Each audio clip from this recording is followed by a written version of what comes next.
안녕하세요. 학창시절의 일기도 잘 안 쓰던 제가 저희 이야기를 이렇게 여러분들께 들려드리게 될 거라고는 생각해 본 적이 없어요. 결혼 4달 만에 돌변한 시어머니와 자기 어머니 등에 업고는 자기 세상이다 칼춤을 추던 남편에게 한 방 먹여줬습니다. 결혼 전에 그러셨다면 애초에 결혼할 생각조차 안 했을 텐데 결혼식 올리자마자 저렇게 그러시니 참 유감스럽고 당황스러우셔. 처음 사건의 발단은 아마 결혼 준비를 하면서 생긴 일이라고 생각하네요. 저와 남편은 요즘 흔히들 한다는 반반 결혼을 했습니다. 반반 결혼 진행하면서도 예단이다 뭐다 해서 시어머니께서는 돈 맨 끝짜리 한 푼이라도 손해보는 기분 들지 않게 뽕을 뽑으려고 하시는 느낌을 받았어요.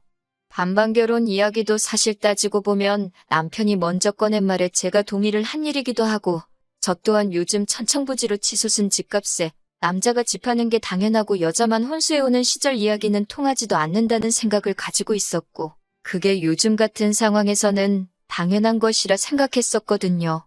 반반 결혼을 하는 데 있어서 저는 아무런 불만이 없었고 오히려 나중에 우리 집에서 더 했네 니네가 덜 했네 이런 이야기 나오는 거 싫어서 되도록 시어머니가 원하는 대로 맞춰가려고 했습니다.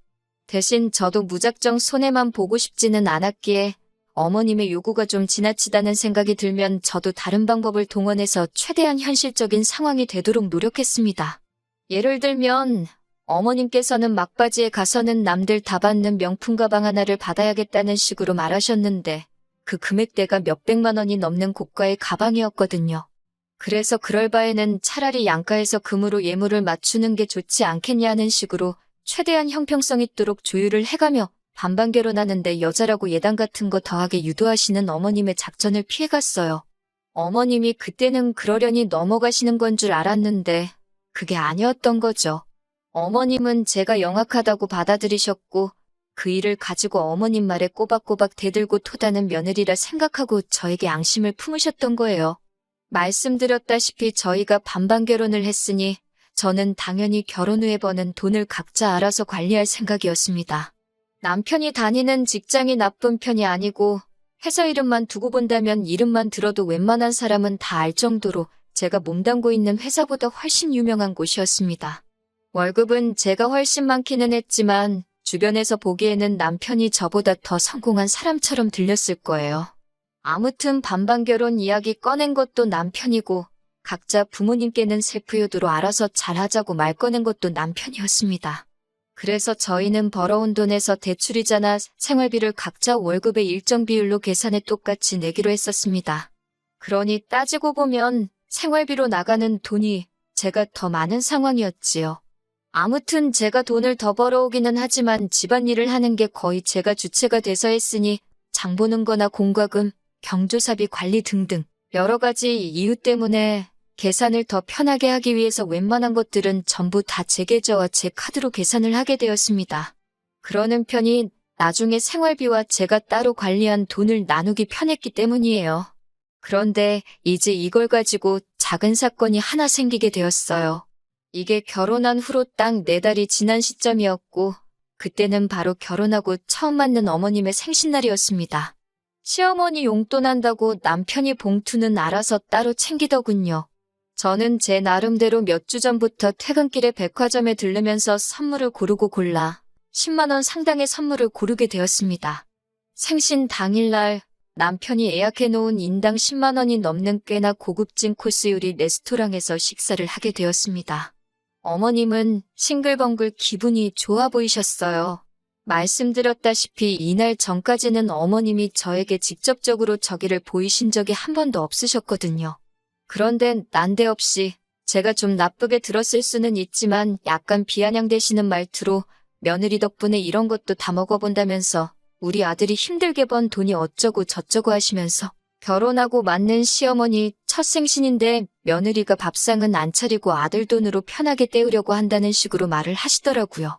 생신상 챙겨드리는 거야 어려운 일이 아닌데 솜씨 없는 제 음식 드시는 것보다 분위기 좋고 맛까지 좋은 레스토랑에서 식사가 더 좋겠다는 생각이 들기도 했고 이미 남편이 결혼 전부터 각자 부모님께 셀프효도 하자고 못을 박아놓은 상황인데 제가 나서서 어머님 생신이라고 미역국 끓이고 그럴 필요가 없다고 생각을 했었습니다.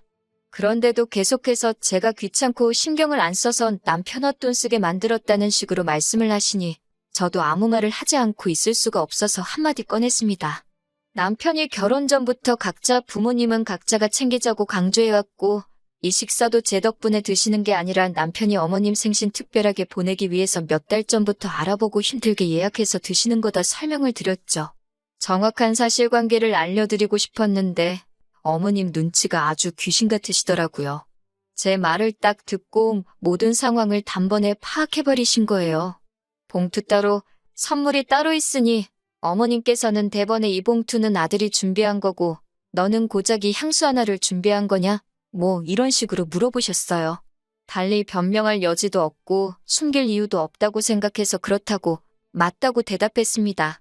그러니 어머님이 좋은 기분 유지하고 계신 것도 잠시였고 아주 입맛이 다 떨어졌다는 듯한 표정으로 아들 앞에서는 생긋생긋 웃으시면서도 곁눈질로 저를 째려보며 눈치를 주는 게 느껴졌습니다. 그리고 그 어머님의 생신날을 기점으로 어머님의 며느리 잡들이가 시작이 되었어요. 자랑은 아니지만 저는 제 수입에 자부심이 있습니다. 돈을 잘 벌기도 하고 저 또한 제 스스로가 돈 관리에 있어서는 철저한 사람이라고 생각합니다. 돈을 많이 벌고 반반 결혼했다고 각자 버는 돈 따로 관리하는데 찬성했지만 제가 제 맘대로 돈을 쓰고자 함이 아니었어요. 애초에 돈을 흥청망청 쓰는 타입도 아니고 제 주변 친구들이나 다른 사람들이 하는 것처럼 옷 같은데 투자한 적 없습니다. 옷도 적당한 브랜드 옷 위주로 입고 명품백 같은 건 대학교를 졸업한 이후부터는 단 한 개도 사모은 적이 없고 그나마 쓰는 게 피부관리라든지 운동같이 자기관리에 필요한 것들 뿐이에요. 저는 제 나름대로 제가 알뜰하고 현명하게 돈 관리를 하고 있다고 생각합니다. 그런데 시어머니가 생신을 기점으로 자꾸 부부가 돈 관리를 따로 하는 게 남이지 어떻게 부부냐고 하시며 이게 말이나 되냐면서 아무리 남편이 먼저 따로 돈 관리를 하자고 했어도 그걸 찬성한 데 있어서 저한테 무언가 꿍꿍이 속이 있을 거라고 하시더군요. 무슨 말씀을 하시려고 저러나 싶었는데 결론은 제가 돈을 어떻게 쓰고 있는지 검사를 한번 해봐야겠으니 결혼 후부터 오늘까지의 카드 명세서를 받아다가 자기한테 검사를 받으라고 하시는 거예요. 그게 무슨 소리인가 싶었네요. 저희가 용돈 타서 쓰는 애들도 아니고 난데없이 돈을 어디다 쓰는지 검사를 받으라니 어이가 없었어요. 저희 부모님께서 제가 어릴 적에 용돈을 주셨을 때도 제가 그 돈을 어디다 썼는지 확인하신 적 한 번도 없는데 그걸 이제 와서 어머님이 하시겠다니 제가 왜 그 검사를 받아야 하는지 모르겠다 대답했죠. 그러니 어머님은 우리 아들은 원래부터 자기가 근검절약이 몸에 배도록 교육을 시켜놓아 걱정할 필요도 없지만 제가 소비를 어떻게 하고 있는지는 당신이 알 방법이 없으니 이참에 한번 검사를 해보고 고쳐야 할 게 있으면 바로 잡아주시겠다 하시는 겁니다. 알아서 잘하고 있고 바로 잡아주실 만큼 잘못된 소비를 하고 있지 않다고 그렇게는 못하겠다 거절을 했어요. 한참 동안 돈이 어쩌고 저쩌고 경제가 어쩌고 저쩌고 하면서 잔소리를 들어야 했지만 끝까지 그렇게는 안 하겠다 정확하게 제 의견을 전달했습니다. 퇴근하고 돌아온 남편하고 이 이야기를 가지고 2차전을 하게 될 줄은 상상도 못했어요. 남편은 집에 오자마자 대뜸 어머니한테 이야기 다 들었다고 며느리가 시어머니한테 그게 뭐하는 버르장머리냐고 하면서 다른 것도 아니고 어른이 여태까지 축적된 삶의 지혜를 나눠주시겠다는데 제가 뭐라고 그걸 거절을 하냐고 따지는 거예요. 당신한테는 그게 삶의 지혜일 수도 있겠지만 나는 어머님이 내 일거수일투족을 감시하고 내 자유를 억압하는 걸로밖에 보이지 않는다. 어머님은 그저 내가 돈을 어디다 쓰고 있는지 궁금한 거 아니냐? 괜히 꼬투리 잡혀서 한 소리 듣고 싶은 마음도 없고 그렇게 할 생각도 없다. 반대로 친정어머니가 당신한테 카드 명세서 달라고 하면 보여줄 거냐 따졌습니다. 그러니 남편이 자기는 한점 부끄러울 게 없으니 당연히 보여드린다고 하면서 저보고 뭐 캥기는 게 있으니 안 보여드리는 거 아니냐고 어깃장을 부리기 시작하는 거예요. 애초에 저희 어머니가 남편한테 카드 명세서를 보여달라 하실 일도 없겠지만 남편은 계속 제가 싫다는 의사를 표현하니 네가 떳떳하면 그걸 숨길 이유가 뭐가 있겠냐고 하면서 어디 못 보여줄 정도로 허투루 돈 관리를 하고 있으니 그런 게 아니냐고 하더라고요. 그러더니 제가 관리하고 있던 생활비까지 들먹이면서 자기한테 생활비 받아다가 어디 돈 빼돌리고 있는 거 아니냐는 식으로 말을 하는 겁니다. 애초에 생활비 관리도 지가 머리 아파서 하기 싫다고 떠넘겨놓고서는 이제 와서 내가 생활비 관리를 하는 게 마음에 안 든다고 떠드니 어이가 없었죠. 그래서 남편한테 알겠다고 그러면 앞으로 생활비 관리는 당신이 하라고 했습니다. 집안일도 나 혼자 거의 다 하는데 집에서 돈 계산하느라 낭비하는 시간이 아까우니 당신이 가계부 쓰고 다 하라고요. 나도 당신 마냥 월급날에 늦지 않게 생활비 보내줄 테니까 그 돈 맞춰서 당신이 장바다가 집에 채워놓고 관리비 내고 자동이체 걸어놓은 거 하나씩 다 확인하라고 했어요. 여태까지 저를 무슨 공경에라도 빠뜨린 듯 큰 소리를 떵떵 치더니 막상 자기가 그걸 하게 되면 귀찮겠다는 생각이 들었는지 딴청을 피우면서 생활비 이야기는 쏙 들어가더라고요. 제대로 대답도 못하고 있길래 남편한테 카드 명세서고 카드 명세서 편지 봉투고 아무것도 보여드릴 생각이 없으니 그건 그렇게 알라 쏘아붙였더니 남편이 대답도 못하고 낑낑대다가 거실로 나갔습니다. 아무튼 이런 일이 있고 나서 얼마 지나지 않은 뒤였어요. 아침에 일어나니 남편이 조기축구회를 나간 건지 웬일로 일찍부터 집에 없더라고요. 집 정리를 대충 하고 차 한 잔 내려 먹으니 시간도 많이 남아있고 해서 오랜만에 집에서 편히 쉬려고 했습니다. 그런데 어머님한테 전화가 오더니 갑자기 저를 좀 봐야겠다 하시는 거예요. 그래서 이쪽으로 오시라고요 물었더니 며느리가 시어머니를 오라가라 한다며 역정을 내시더군요. 아니, 남편이 아침 대바람부터 어딜 기어나간 건지 보이지가 않는데 남편 없이 시댁에 저 혼자 가서 뭐 하겠어요? 그래서 그렇게 대답한 건데 시어머니는 자꾸 제가 말대꾸를 한다 하면서 화를 내시는 겁니다. 그렇다고 어머님을 제가 이겨먹는다고 뭐가 크게 달라질 것도 아니고 요 근래부터 계속 어머님한테 덤비기만 했으니 저도 한 수 졌고 알겠다 말하고 점심 되기 전에 도착하겠다 말씀드리고 시가로 향했습니다. 시가에 가니 어디 갔나 했던 남편이 어머님 옆에 양반다리를 하고 나란히 앉아 있었어요. 아침 대바람부터 어딜 갔나 했더니 지네 엄마한테 간 거였네요. 어차피 저를 따로 부를 생각이었으면 아침에 저랑 같이 움직이지 왜 나만 혼자 대중교통을 타고 와야 했는지 어이가 없었습니다. 아무튼 어머님은 제 인사를 받기도 전에 저보고 이리 좀 와서 앉아보라고 하시는 거예요. 무슨 일로 부르셨냐 물으니 제 버릇을 고쳐주려고 불렀다 하시는 겁니다. 왜 저러시나 싶었는데 품에서 카드 명세서를 딱 꺼내시더라고요. 보니까 남편이 우편함에 있는 걸 가로채서 지 엄마한테 아침 눈 뜨자마자 일러 바치러 온 거였구나 하는 생각이 들었어요. 그걸 꼭 봐야겠다는 시어머니도 웃겼지만 카드 명세서를 가로채서 어머님 가져다 준 남편이 더 웃겼습니다. 솔직히 그 상황에서 집안을 뒤집어버리고 싶을 만큼 화가 많이 났는데 일단 참았어요.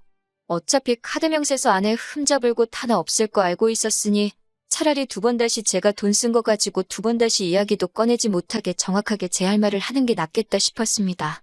결제 내역을 보고 무슨 공부라도 한 건지 명세서 곳곳에 동그라미가 쳐져 있고 뭐라 메모가 써 있더군요. 마땅히 건드릴 말이 없으니 마트에서 장 본 거 가지고 말을 꺼내시더라고요. 둘이서 먹는데 무슨 장 보는데 돈을 그렇게 많이 쓰냐고 하면서 혹시 마트에서 몰래 한우 같은 걸 사가지고 친정에 보내주고 있는 게 아니냐고 하는 겁니다. 남편이 자기 차를 애지중지해서 여자인 제가 차를 끌면 차 어디서 긁어올 수도 있다고 운전대도 못 잡게 하거든요. 그래서 장 보러 갈 때는 항상 남편과 함께 갑니다. 장 보는데 돈이 많이 나오는 건 미리 조리된 튀김 같은 거 먹고 싶다. 튀김에는 맥주를 마셔야지 않겠냐. 고기 구워 먹고 싶다 하면서 쓸데없는 거 하나씩 더 담는 아드님 덕분에 그런 거라고? 애초에 친정은 지방에 있는데 제가 뭐하러 신선식품을 사서 빼돌리겠냐고.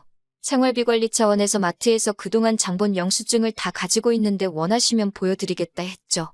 장본 걸 가지고 트집을 못 잡겠다 싶으니 이제는 백화점으로 찍힌 걸 가지고 뭐라 하시는데 하나는 어머님 생신 때 선물 산 거고 나머지 두 개는 계절 바뀌면서 옷 두 벌 산 거라고 말씀드렸습니다. 제가 무슨 옷을 한 번 입고 새 옷을 사는 것도 아니고 계절 바뀌면서 두 벌 산 게 큰 문제가 되나 싶었죠. 그런데 어머님이 며느리가 시어머니보다 좋은 옷을 사 입을 수가 있느냐고 뭐라고 하시는 거예요. 시장하는데 쓰는 돈은 여자인 저보단 남편이 더 많이 쓰고 있는 상황이고 어머님 논리대로라면 시장에서 파는 옷 대충 사서 입고 지내시는 친정아버지보다 남편이 훨씬 좋은 옷을 더 입고 다니고 있는 것부터 지적해야 할 일이고 남편은 심지어 결혼하면서 지 대학 동기 누구는 차를 뭐를 타고 다니네 하면서 남 보는 눈 부끄럽지 않고 싶다며 팔자에도 없는 외제차를 끌고 다니고 있었거든요. 더 들어봤자 제가 카드로 커피 한두 잔 사 마신 것까지 문제 삼으실 것 같아서 제가 나서서 한마디 했습니다. 돈 아끼는 거 누가 좋은 줄 모르냐고. 남편이 차값으로 달달이 내고 있는 돈이며 술값으로 나가는 돈부터 뭐라고 하시는 게 맞지 않냐. 저의 버릇을 고치기 전에 어머님 아들부터 교육을 다시 시키셔야 하는 거 아니냐 말씀드렸어요. 어머님이고 남편이고 둘 다 아무 말도 못하더군요. 각자 돈 알아서 관리하자고 꺼낸 것도 남편인데 이렇게까지 나오시니 어머님 말씀대로 하겠다고 말하고 앞으로 돈을 아껴 쓰겠다고 한 수 져주는 척 했어요. 아무 말도 못하고 난처해 하시다가 제가 어머님 뜻대로 하겠다고 하시니 어머님 표정이 다시 밝아지시더라고요. 그래서 저도 이어서 앞으로 반반 생활 청산하고 남편 월급은 앞으로 제가 관리하겠다. 그리고 가계부를 정확하게 적어서 한 달에 한 번씩 어머님께 보여드리겠다 했어요. 그러니 어머님이 갑자기 당황한 표정으로 왜 그게 그렇게 되는 거냐 하시는 거예요. 그래서 당연한 것 아니냐고. 누가 봐도 남편보다 제가 더 돈을 알뜰하게 관리하는 것 같으니 어머님이 원하는 대로 돈을 아끼기 위해 그렇게 하려는 거라 대답했죠. 앞으로 남들이 하는 것처럼 용돈 드리는 것도 명절 2번과 생신날, 어버이날만 챙기겠다고 했습니다. 액수도 친정씨가 할 것 없이 인당 10만 원으로 통일을 하고 남편과 저도 교통비를 제외하고 한 달 용돈은 20만 원으로 정해놓겠다고 했어요. 식비도 끼니당 3천 원이 넘지 않게 만들고 혹시나 식비 예산을 초과하면 맨밥에 간장 찍어 먹어서라도 그 돈을 맞추겠다고 했습니다. 제가 돈 아낄 줄 몰라서 그동안 남편이 자유롭게 돈 쓰고 다니는 건 내버려둔 게 아니라고 했죠. 모르긴 몰라도 남편이 어머님께 용돈식으로 보내주는 돈도 액수가 꽤 될 거라 생각했는데 어머님 반응을 보니 그게 진짜였구나 하는 확신이 들더군요. 오히려 제가 어머님 말을 듣고 뉘우치는 척하면서 저렇게 나오니 시어머니도 승산이 없다고 생각했는지 바로 꼬리를 내리시고는 그렇게까지 자린고비처럼 살라고 하는 말이 아니라 앞으로 돈을 더 계획적으로 사용했으면 싶어서 그러신 거라고. 앞으로 잘하면 되는 거 아니겠냐고 상황을 정리하려고 하시더라고요. 그때 저도 알겠다고 하고 그냥 끝내도 좋았겠지만 막상 그렇게 끝내자니 썽에 차지가 않더라고요. 아니에요, 어머님 하면서 어머님이 몸소 근검절약에 대해서 가르침을 주시는데 제가 어떻게 그냥 넘어가겠냐고 말하고 마트에서 장 보는 것도 아끼고 어머님보다 좋은 옷 사입을 생각 없으니 지금 있는 옷들이 다 달아해질 때까지 일단 입어보겠다고 했습니다. 그러면서 저도 이렇게 노력을 하는데 남편 또한 달마다 쓸데없이 나가는 돈이 많은 것 같으니 남편 것도 같이 정리하겠다고 했어요. 그중에 제일 쓸데없이 돈을 많이 먹는 게 외제차인 것 같다고 남편 차는 국산 준중형차나 경차로 바꾸는 게 더 경제적이지 않겠냐고 한마디 했어요. 남들도 다 타고 다니는데 남편이라고 못할 이유가 없다고요. 어머님도 여태 저를 교육하겠다고 꺼낸 말이 있으니 괜찮다고 했다가는 또 남편 월급 관리를 하겠다고 나올까봐 우려가 되신 건지 그러면 그렇게 하자고 엉겁결에 대답을 하셨네요. 남편이 보내주는 용돈이라도 지켜야겠다 생각하셨던 게 아닐까 싶어요. 저도 어쨌든 어머님이 꺼낸 말에 맞춰서 새 옷 사입는 일은 없어지고 말았지만 살을 내주고 뼈를 취했다는 생각을 하니 별로 아깝다는 생각도 들지 않았네요. 그렇게 얼마 전에 남편이 타던 외제차는 얼마 전에 리스 승계를 해주고 완전히 처분을 했고 돌려받은 보증금 가지고 중고매물로 나온 경차를 한 대 뽑아줬습니다. 동네 운전 못하는 여자들이나 타고 다니는 차 같다고 툴툴대더니 외제차 끌던 적에는 기름값이 얼만지간에 비가 오나 눈이 오나 그 차 끌고 출근하겠다 하던 남편이 요즘은 차는 거들떠도 안 보고 지하철을 타고 다니네요. 덕분에 차는 제가 끌고 다니고 있고요. 작은데 연비도 좋고 차도 잘 나가는데 뭐가 그렇게 타기 싫다는 건지 모르겠어요. 어머님은 그 이후부터는 제 길을 죽이는 걸 포기하신 듯한 눈치예요. 결혼 전에 들은 이야기인데 남편 말로는 어린 시절에 형편이 그렇게 어려웠던 시절이 있었다네요. 그때 어머님이 알뜰살뜰 아끼고 모아서 지금 살고 계신 아파트를 자가로 소유하게 되신 거다. 인간승이다 뭐 이런 식으로 이야기를 하셨는데 막상 제가 어머님이 하셨던 것처럼 돈을 그렇게 아낀다고 나오니 당신 모습을 저에게서 보셨나 봐요. 요즘은 저한테 아들 욕도 가끔씩 하시면서 돈 허투루 안 쓰게 저보고 잘 좀 이끌어달라고 하실 정도입니다.